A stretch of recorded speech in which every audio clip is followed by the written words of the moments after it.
ये लड़की अपने बॉडी पर गोट फैट लगा के वो करने जा रही थी जो आज तक इतिहास में कभी नहीं हुआ था। उसके बाद वो अपने सफर को कंटिन्यू नहीं कर पाती और उसे वापस लौटना पड़ता है,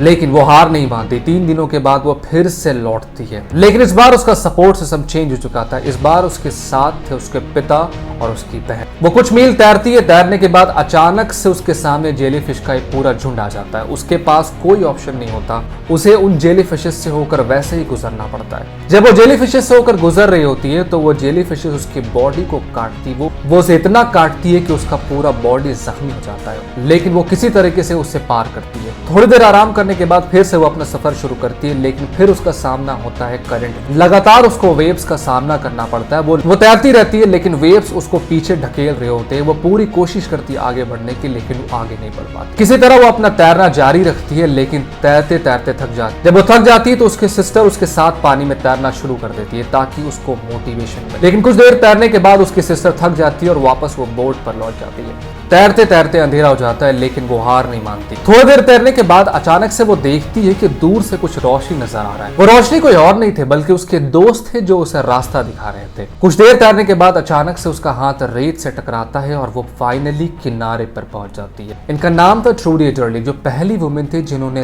तैर कर इंग्लिश चैनल को पार किया था।